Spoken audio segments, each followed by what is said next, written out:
မင်္ဂလာရှိတဲ့နှစ်သစ်အခါသမယဖြစ်ကြပါစေရှင်။ဒီနေ့မြန်မာနှစ်သစ်ကူနှစ်ဆန်းတရက်နေ့မှာတော့မွန်ကရှမ်းပြည်နယ်တောင်ပိုင်းတောင်ကြီးခရိုင်မှာရှိတဲ့ပင်တရမြို့နယ်တွေကပင်တရရွှေဦးမင်လှိုင်ကူဘုရားကိုဘုရားဘူးခေါ်သွားခြင်းပါတယ်။ဘုရားဘူးခေါ်သွားရင်းနဲ့မွန်လေးလာထားတဲ့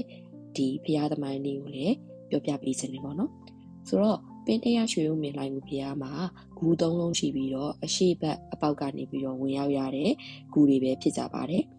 တောင်ဘက်အကျဆုံးကူကပင်လယ်ရေမျက်နှာပြင်ထက်ပေပေါင်း4980မြင့်ပါတယ်။ပင်တရမြို့ရဲ့အမြင့်ပေကတော့ပေပေါင်း3880မြင့်ပါတယ်။တောင်ဘက်အကျဆုံးကူက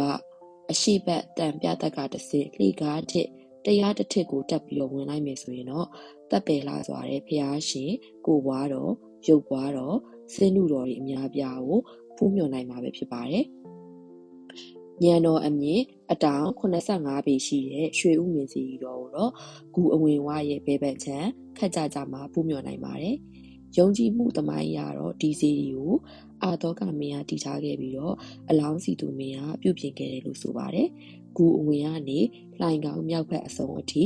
ပေပေါင်း490ရှိတယ်လို့လည်းသိရပါတယ်။ပင်တရလို့အမည်တွင်လာခြင်းကတော့ဒဏ္ဍာရီပုံမြင်အရပင့်ကူရဆိုတဲ့စကားကနေခေတ်အဆက်ဆက်ပြောင်းလဲလာတဲ့အခါမှာပင်တရလို့အမည်တွင်လာတာပဲဖြစ်ပါတယ်။ပင်တရမြို့နယ်လေးကရှမ်းပြည်နယ်တောင်ပိုင်းတောင်ကြီးခရိုင်ထဲမှာပါဝင်ပြီးတော့အရှိတ်တောင်ဘက်နဲ့အနောက်ဘက်မှာကလောမြို့နယ်အနောက်နဲ့အနောက်မြောက်ဘက်မှာရွာငံမြို့နယ်မြောက်ဘက်မှာရက်ဆောင်မြို့နယ်စတဲ့မြို့နယ်၃ခုအကြားမှာတည်ရှိတဲ့မြို့လေးတစ်မြို့ဖြစ်ပါတယ်။ပင်တရကူရဲ့တောင်ကြီးမှာရှိတဲ့ပုံတလုတ်ရေကန်ကြောင့်နာမည်ကျော်သလိုမျိုးပင်တရမြို့နယ်တွေကကတန်းရစ်တစ်ပင်ကြီးကြောင့်လည်းမျက်နှာပွင့်လာတဲ့မြို့လေးတစ်မြို့ဖြစ်ပါတယ်။ပင်တရမြို့နယ်မှာရှိတဲ့ရွှေဦးမင်းသဘာဝလှိုင်ကူကြီးကတော့မြန်မာနိုင်ငံမှာသာမကကမ္ဘာမှာပါထင်ရှားတဲ့ထုံးကျောက်သဘာဝလှိုင်ကူကြီးဖြစ်ပါတယ်။အထူးသဖြင့်ဗုဒ္ဓဘာသာဗုဒ္ဓသာသနာထွန်းကားတဲ့အရက်ဖြစ်ပြီးတော့ဗုဒ္ဓရုပ်ပွားတော်တွေသတင်းသုံးဆန်ရာသဘာဝလှိုင်ကူကြီးဖြစ်ပါတယ်။ပင်တရရွှေဦးမင်းလှိုင်ကူဘုရားသမိုင်းအကြောင်းကတော့ရှေးလွန်လင်ပြီးတဲ့အခါဘာယာနတိပြည်ကြီးမှာဘာယာနတိမင်းကြီးဟာမင်းကျင့်တရား10ပါးနဲ့အညီမင်းပြုစိုးစံတော်မူခဲ့ပါတယ်။ဘာယာနတိမင်းမှာ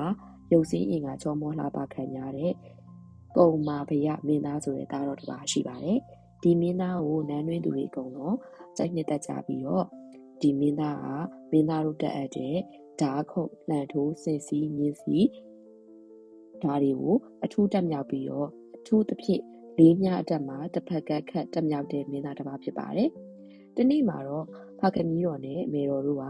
ဒီသားတော်လေးကိုနန်းတွင်းသူသမီးကညာတစ်ပါးနဲ့ထိမ်းများပေးလို့တဲ့အကြောင်းပြောတဲ့အခါမှာမင်းသားလေးကလက်မဆက်လို့တဲ့အတွက်ကြောင့်မလို့ညင်းလိုက်ပါတယ်။ကာလအချိန်တော်တန်ကြာပြီးတော့ဒုတိယအချိန်လက်ထပ်ထိမ်းများဖို့ပြောတဲ့အခါမှာလည်းလက်ထပ်ဖို့ထက်ညင်းတယ်။အချိန်ကြီးကြာလာတဲ့အခါမှာတော့မင်းသားလေးက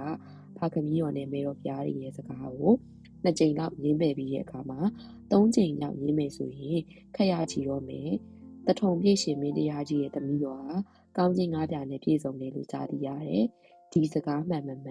ဖခင်ကြီးတော်နဲ့မေတော်တို့စီမှာခွင့်ပန်ပြီးတော့စုံစမ်းမယ်ဆိုပြီးတော့ခွင့်ပန်ပါတယ်။နောက်သူကတထုံပြည်ကိုတာမန်စင်းရဲသားတယောက်အနေနဲ့သွားပြီးတော့စုံစမ်းပါတော့တယ်။ဒီနေ့မှာတော့မင်းသားလေးကတထုံဘရင်ထံကိုဝင်ရောက်ခါစားပြီးတော့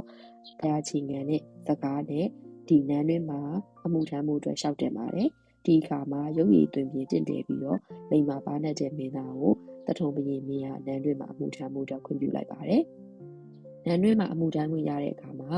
တထုံဘရင်သမီးတော်ရဲ့အကြောင်းစုံစမ်းပြီးသတင်းစကားတွေအရမှန်ကန်ကြောင်းသိရှိရပါတယ်။ဒီနေ့မှာတော့တထုံဘရင်ကြီးကမင်းသားကိုရှေ့တော်ခေါ်ယူပြီးတော့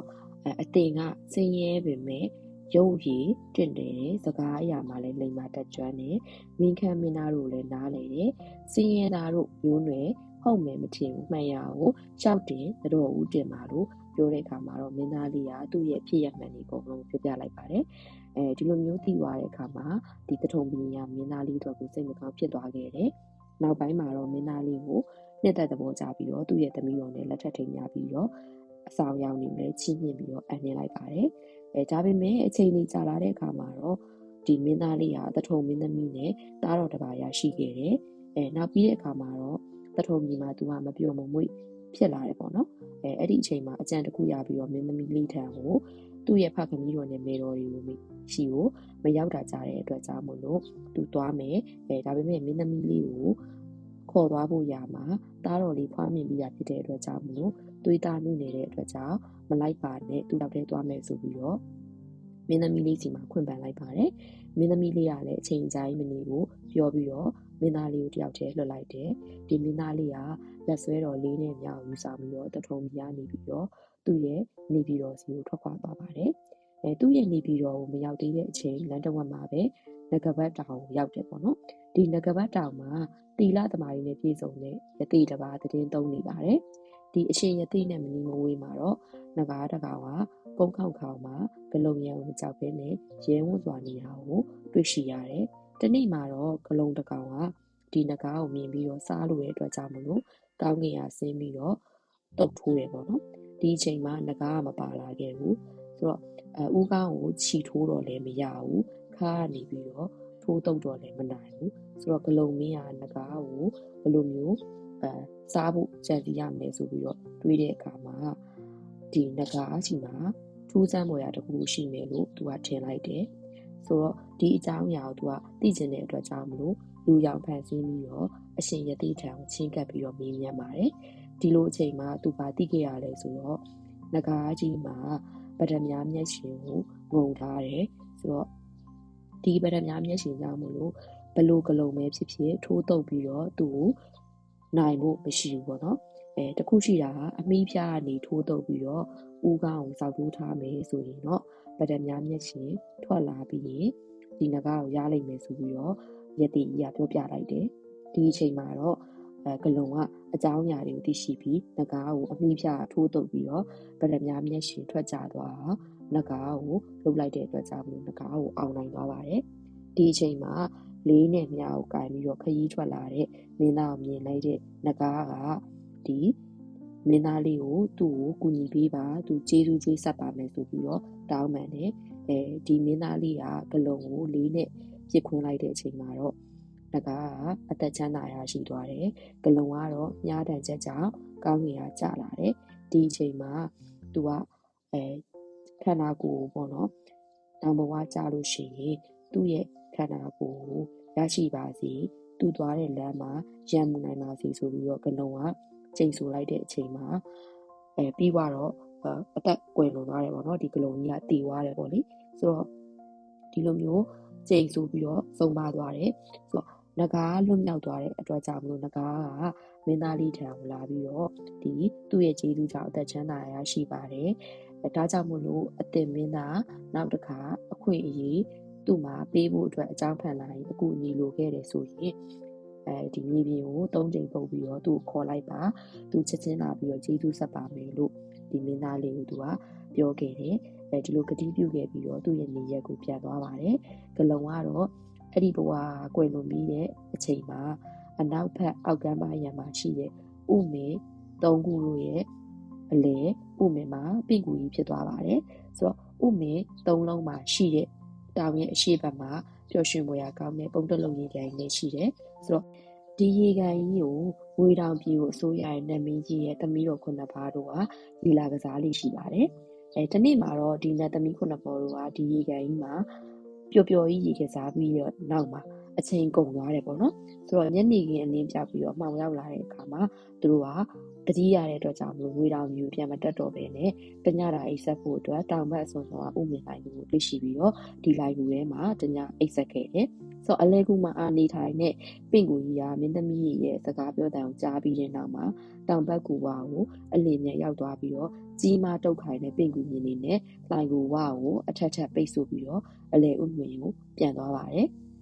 နောက်တဲ့နေ့မိုးတောင်အလင်းရောက်တဲ့အခါမှာတော့မင်းသားလေးကဒီရေကန်သားကိုရောက်လာတယ်တာယာတဲ့ရှုမျိုးရင်းတွေကိုသူကြည့်နေတဲ့အချိန်မှာမနီးမဝေးဥမင်အတွင်းကနေပြီးတော့နတ်သမီး9ပေါ်ရဲ့အော်တန်ကိုသူကကြားလိုက်ရတယ်ဆိုတော့ဒီအော်တန်ရှိရာကိုအလင်းမြန်သွားတဲ့အခါမှာတော့နတ်သမီးလေးတွေကိုပင့်ကူမြင်နေနဲ့ပိတ်မိနေတဲ့ဂူထဲမှာတွေ့ရှိရပါတယ်ဆိုတော့ဒီနတ်သမီး9ပေါ်တို့ကသူ့ကိုအကျိုးအကြောင်းပြပြတယ်ပေါ့နော်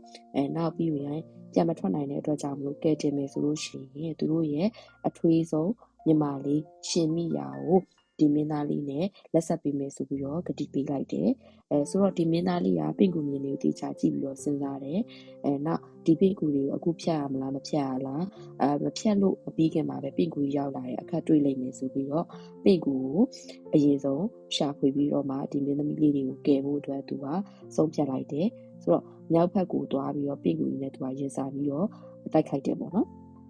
ဆိုတော့ဒီပင့်ကူရအကောင့်ထဲအရန်ကြီးပါတယ်အမွှေးတွေလည်းထူတယ်နောက်အစိတ်လည်းရှိတယ်အဆွဲတွေလည်းရှိတယ်ပေါ့နော်ဆိုတော့ပင့်ကူကြီးကလည်းမင်းသားကိုမြင်တဲ့အချိန်မှာသူကဒီဂလုံဘဝတုန်းကသူရန်ညှိုးထားတဲ့သူဖြစ်တဲ့အတွက်ဖြစ်ကြားကိုသိရှိသွားတဲ့အတွက်ကြောင့်မို့လို့ဒီကြောက်တုံးတွေပေါ့နော်ဒီကျွဲတွေနွားတွေရွယ်ပမာဏရှိတဲ့ကြောက်တုံးတွေကို